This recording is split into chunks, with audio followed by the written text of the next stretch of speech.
Okay, so this is going to be a quick breakdown of my workflow for sample pack competitions using my October 2021 track. So when I start a sample pack competition, the first thing I'll do is go through all the samples and look for anything that's inspiring, and that could be anything. Often it's melodics.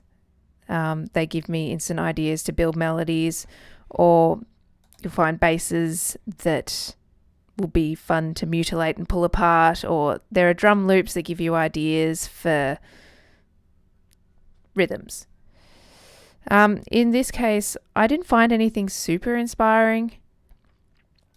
So the next thing I'll do after that, if I don't find anything immediately inspiring, is I'll make some mud pies. So these big, long tracks of sound design. And I'll usually think about what kind of textures I want in those files. So whether that be like spectral, stretchy, artifacty things, or granular, bitty, choppy sounds, or like tape warping, pitching up and pitching down and alternating speeds. Or I might want to try some new techniques or new VSTs, or I might want to build something in Max or something like that. It could be anything. In this example, in this case, I wanted to work with more grainy textures using concatenative synthesis. I'll put a link in the description to the device I used.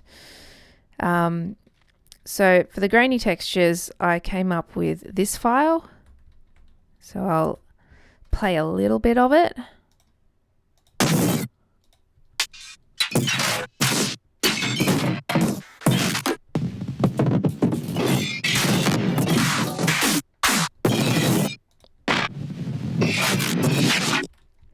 Anyway, so the other thing I wanted to play around with a little bit was resonances. So probably more the things that you get when you put a lot of feedback on a delay and compress it, just those sorts of things. So I built up a rack of just a whole bunch of devices in Ableton, just stock things, delays, OTT, maybe some granular delay, stuff like that. And I made this lot of sound design. So it sounded a little bit like this.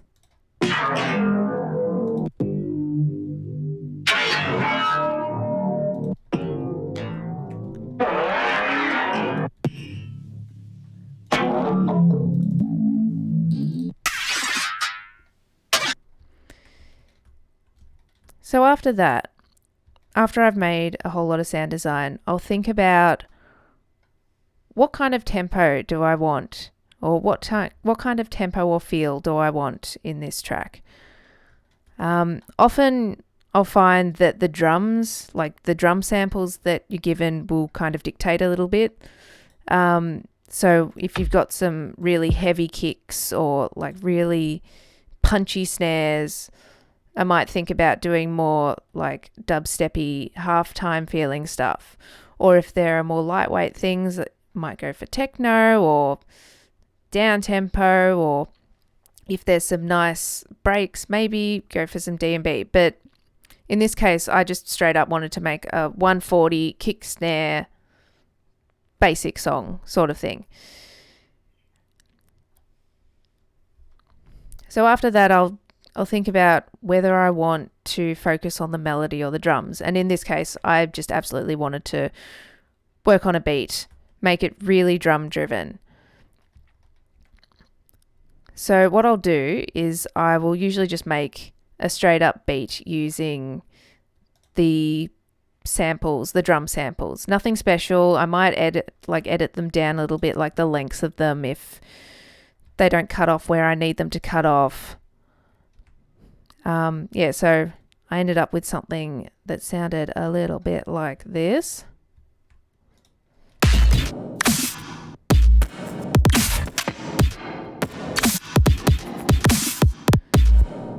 Obviously, there's a little bit of reverb and stuff going on some of the kicks, but I'll play around and I'll make a beat that I'm happy with.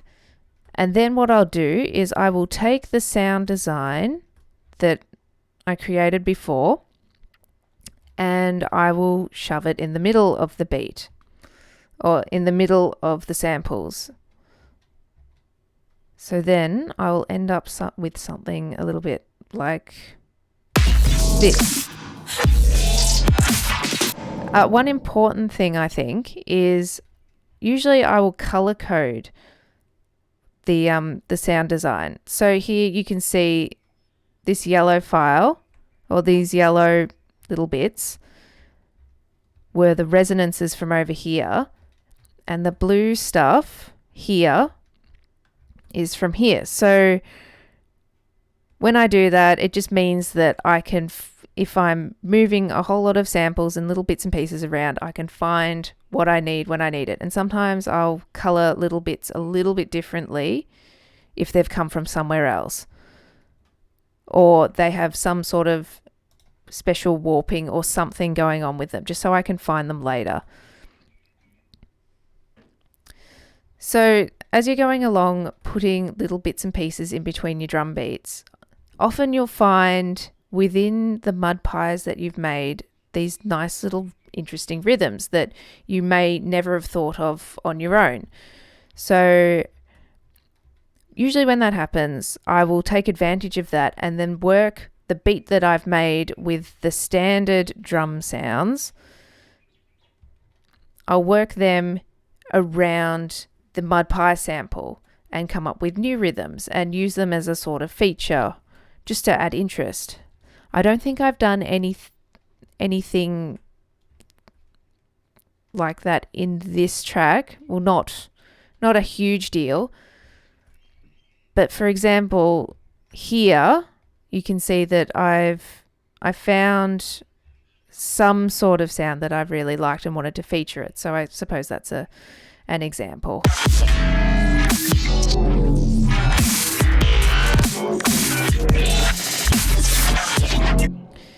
Yeah, so often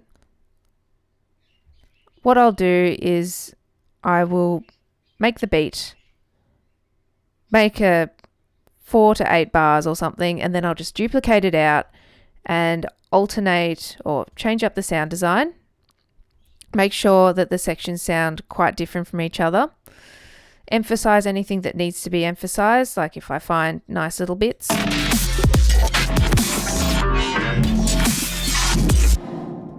And just keep going until I've run out of ideas. Usually when I run out of ideas, I'll think about doing something contrasting. So obviously something contrasting to doing all sorts of beats and sound design is to make melodies. So I know for this track, I definitely had an idea in mind of what kind of melodies that I wanted, what kind of sound design, just basic sine-based bell tones. So I created those, and then I wanted to reuse parts of the beat I'd made and make something new.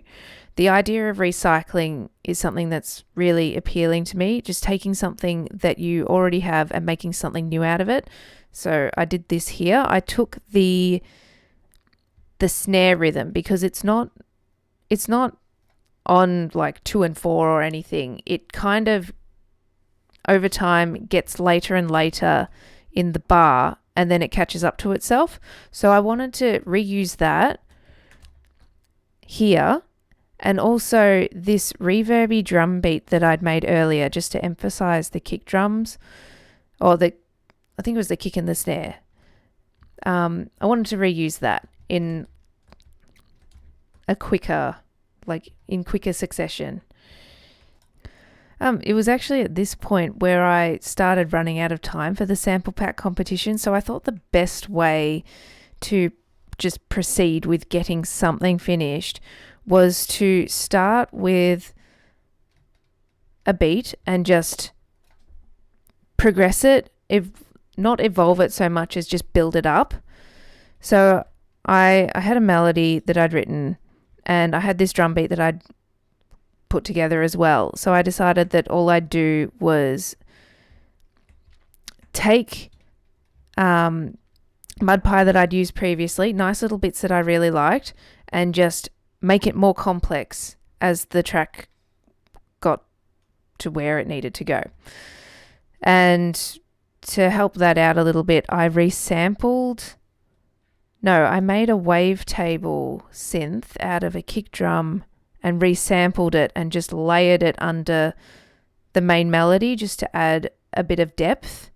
So like nothing was too complex or anything. I think the most complicated bit of it was probably reversing like the melodic stuff into the next bar or something. Like there was nothing super complicated about anything.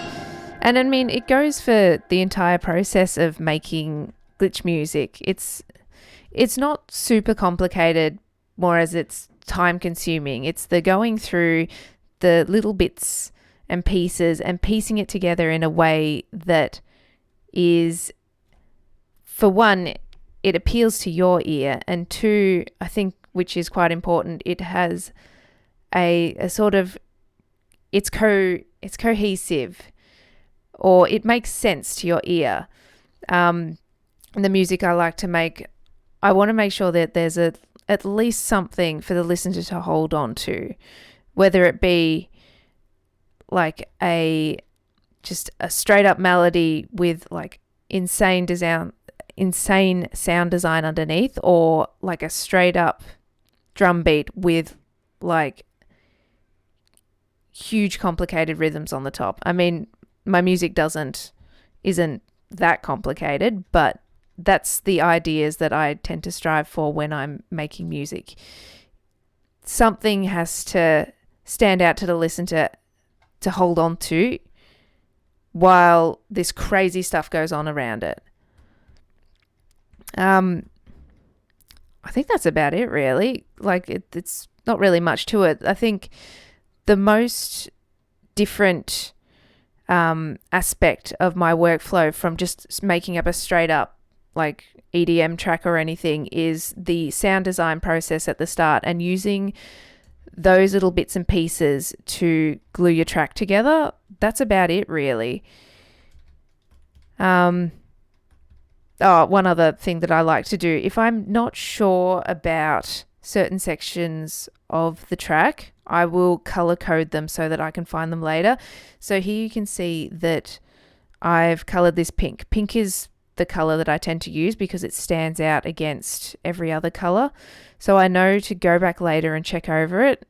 And I've left all of this pink because I ran out of time for this track, and I want to make it longer. I want to make it more complicated. So I've left all these little bits and pieces pink, just to know to come back to those and change them up. So I think that's about it. Not much to it. A little bit different, but yeah. Hopefully someone finds this helpful. So yeah, thanks.